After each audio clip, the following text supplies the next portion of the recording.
સ્વાગત કરું છું તમારું અમારી ચેનલમાં। તો મોર્નિંગની શરૂઆત થઈ ગઈ છે અને અત્યારે વાગ્યા છે 10। ઝાપટ ઝૂપટ ને બધું મેં કરી નાખ્યું છે અને એકચ્યુઅલીમાં સવારે 7 વાગે ઉઠી હતી, એટલે એકચ્યુઅલીમાં ઉઠી હતી તો 5 વાગે, કેમ કે ધ્યાનનો હવે ટાઈમ સ્કૂલનો રેગ્યુલર થઈ ગયો છે 7 વાગ્યાનો। તો 5 વાગે ઉઠી હતી અને ઉઠીને પછી ફટાફટ દીવાબત્તી કરી અને ઝાપટ ઝૂપટ કર્યું અને બધા સૂતા હતા એટલે પછી અવાજ ના થાય એટલે પછી શાંતિથી ઝાપટ ઝૂપટ કર્યું, એટલે પછી બહુ રેકોર્ડિંગ કર્યું નથી।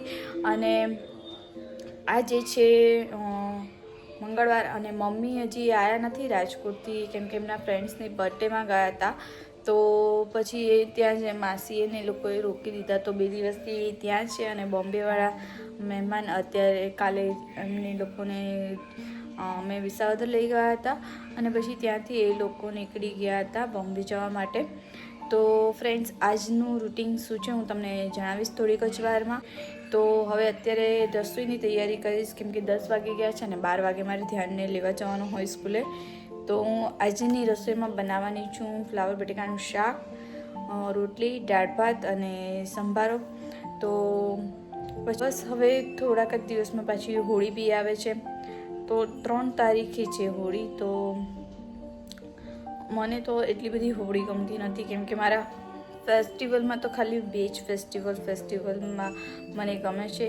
એક તો છે નવરાત્રિ મારો ફેવરેટ તહેવાર છે અને બીજો છે એ છે ઉત્તરાયણ। આ બે મને તો બહુ જ ગમે, એની સિવાય બીજી એક ફેસ્ટિવલ મને ગમતા નથી। તો તમે મને કમેન્ટ સેક્શનમાં કહેજો કે તમને કયા ગમે છે ફેસ્ટિવલ।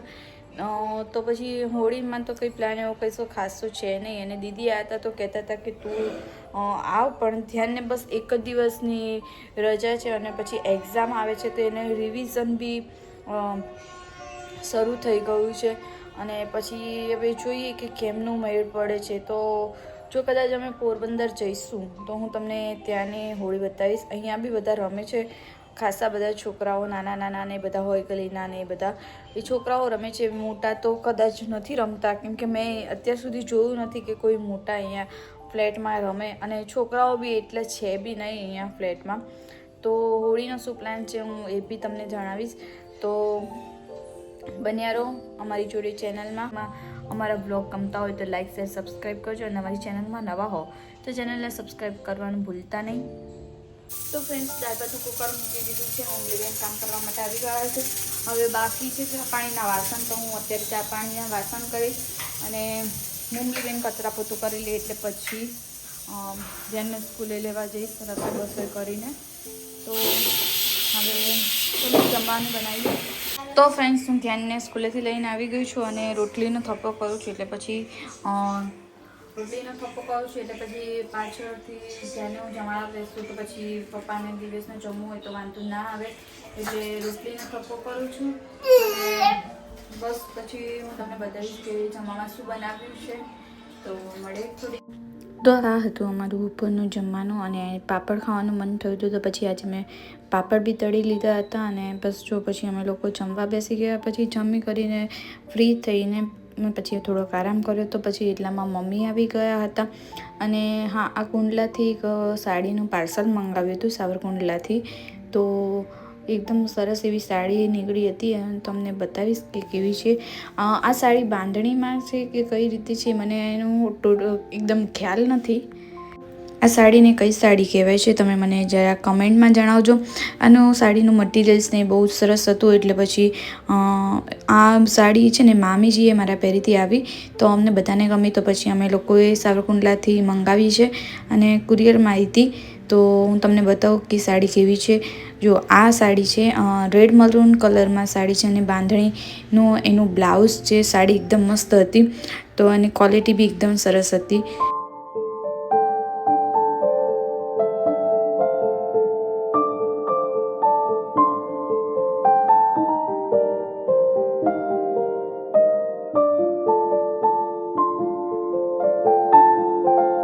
પછી હવે સાંજની રસોઈમાં શું કરવું તો બધા ડિસ્કશન કરતા હતા. અને પછી મમ્મી કહે કે રીંગણા બટેકાનું શાક ખાવું છે. તો ધ્યાનને કીધું કે તારે શું જમવું છે. તે કહે કે મારે ભજીયા ખાવા છે.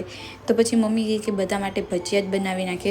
તો પછી મમ્મી ભજીયાની તૈયારી કરતા હતા. અને પછી મેં કીધું ચલ, તો ત્યાં સુધી ધ્યાનને મેં કીધું હોમવર્ક કરી લે તું. તો ફટાફટ પછી મેં ધ્યાનને હોમવર્ક કરાવ્યું. અને પછી મમ્મી કહે કે ભજીયા બનાવી લેવું. એટલે પછી ધ્યાનને પછી મેં જમાડવા બેસાડી દે છે.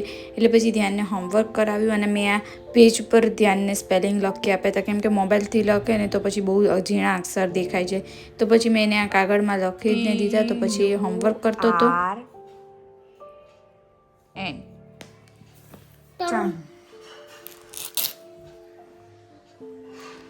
એમ તો જો કેવું લખ્યું છે. તો ભાઈ જો આ છે ધ્યાનની હેન્ડ રાઇટિંગ. કમેન્ટ્સમાં જણાવજો કે કેવી છે.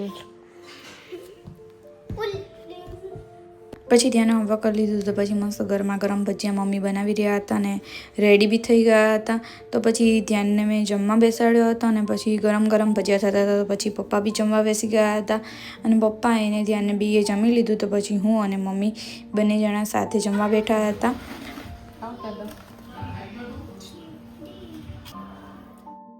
પછી નેક્સ્ટ ડે મોર્નિંગે હું ધ્યાનને સવારે રેડી કરીને સ્કૂલે મૂકી આવી હતી. ગુડ મોર્નિંગ, સ્વાગત કરું છું તમારી અમારી ચેનલમાં. તો અત્યારે વાગ્યા છે સવારના 7:15 અને ધ્યાનને હું સ્કૂલે મૂકીને આવી ગઈ છું. તો હવે કરીશ ચા પાણી નાસ્તા. અને હા, ગેસ્ટ મહેમાને ગયા છે, બોમ્બે પહોંચી ગયા. એમ કે ફ્રેન્ડ્સ, મેં નાસ્તામાં લીધી છે કાકડી ગાંઠિયા, એક પૂરી અને એક લીધો છે અડધો પકવાન. તો અત્યારે વાગ્યા છે 7:30. તો ચલો ફ્રેન્ડ્સ, કરીએ નાસ્તો. અને મમ્મી ઉઠી ગયા હતા. અને પછી મમ્મીએ દીવાબત્તી કર્યા હતા. અને પછી મેં મારું રૂટિનનું કામ શરૂ કરી દીધું હતું. ઝાપટ ઝૂપટ ને એ બધું કરવાનું બાકી હતું. એટલે પછી ફટાફટ મેં ઝાપટ ઝૂપટ ને એ બધું કરી લીધું હતું. અને પછી મમ્મી અને દિવેશને બહાર જવું હતું. તો પછી મેં કીધું પછી ફટાફટ કામ કરી લઉં. અને પછી તો એટલે ટાઈમ બચે તો પછી ધ્યાનને સ્કૂલે લેવા જાઉં તો પછી મને વાંધો ના આવે. તો પછી ફટાફટ મેં ઝાપટ ઝૂપટ ને બધું કામ કર્યું. વાગ્યા છે સવારના 10 અને ઝાપટ ઝૂપટ ને બધું થઈ ગયું છે. ચા પાણી નાસ્તા બી કરી લીધા છે. અને બસ જો હવે કપડાં ધોવાના બાકી છે. તો હમણાં મશીન ચાલુ કરીશ. અને પપ્પાના કપડાં હાથેથી ધોવાના છે. તો હમણાં હું હાથેથી ધોઈ નાખીશ. અને એને બી સૂકવીને સુકાવા મૂકી દઈશ. અને પછી હવે અત્યારનું શેડ્યુલ શું છે હું તમને થોડીક વારમાં જણાવીશ. ધ્યાન જતો રહ્યો છે સ્કૂલે. અને દિવેશ અને મમ્મી ગયા છે કે કામ માટે બહાર. તો અત્યારે ઘરમાં હું બધું ઝાપટ ઝૂપટ ને બધું વ્યવસ્થિત થઈ ગયું છે. મારા રૂમમાં ને મમ્મીના રૂમમાં બધામાં બધી ઝાપટ ઝૂપટ ને બધું થઈ ગયું છે. અને હવે પછીનું શેડ્યુલ શું છે હું તમને જણાવીશ. હમણાં તો કોઈના મેરેજ નથી કે કશું કોઈ પ્રોગ્રામ નથી, એટલે શાંતિ છે. કેમ કે થોડોક ટાઈમ હવે ઘરે રહીએ, કેમ કે બહાર જઈને બહારનું ખાઈ ખાઈને કંટાળી ગયા છે. અને પછી થોડીક આમ તબિયતમાં બી ફેરફાર થઈ ગયો છે. અને હા, હોળી આવે છે એટલે પછી એમની તબિયત થોડીક લો રહી છે બધાની. તો મમ્મી કાલ બપોરે આવી ગયા હતા. 4 વાગ્યાની આજુબાજુ રાજકોટ ગયા હતા એમના ફ્રેન્ડના ત્યાં. તો મમ્મી બી કાલે આવી ગયા છે. અને જો અત્યારનું હવે શેડ્યુલ શું બનશે એ હું તમને જણાવીશ. કેમ કે આ ક્યાંય હવે કંઈ એવું કંઈ છે બી નહીં પ્રોગ્રામ કે હું તમને કહી શકું. કેમ કે આજે તો આખો દિવસ ઘરે જ રહેવાના છીએ. અને જો કંઈક બનશે તો હું તમને બી જણાવીશ. પછી મેં રસોઈની તૈયારી કરી લીધી હતી. દાળ ભાતનું કુકર મૂકી દીધું હતું. અને પછી ફટાફટ લોટ બાંધી દીધો હતો. એક્સ્ટ્રા કામમાં એવું હતું કે ગીઝર રૂમનું બગડ્યું હતું. તો પછી જોડે જોડે ગીઝર રિપેર કરવા માટે એક ભાઈ આવ્યા હતા. અને સાથે સાથે પપ્પાના કપડાં ધોયા. અને થોડા ઘણા ચપ્પલ જે એક્સ્ટ્રા વધારાના બહાર હતા તો પછી એ ધોઈને પાછા કબાટમાં મૂકી દીધા હતા. અને પછી જો દાળ ભાતનું કુકર મૂકી દીધું હતું, રોટલીનો લોટ બાંધી દીધો હતો. અને પછી શાક ને બધું સુધારીને ફટાફટ વઘારી પછી ધ્યાનને હું સ્કૂલે લેવા ગઈ હતી.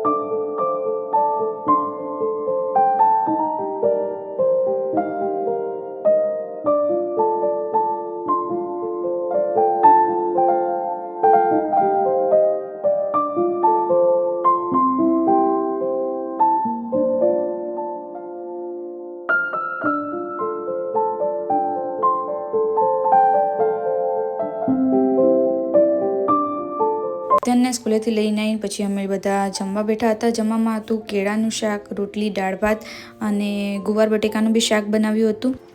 તો ધ્યાનું જઈ રહ્યો છે ટ્યુશને મેમના ઘરે. ઉપર જઈને બાઈ કહેજે. હા, ભૂલી નહીં જતો.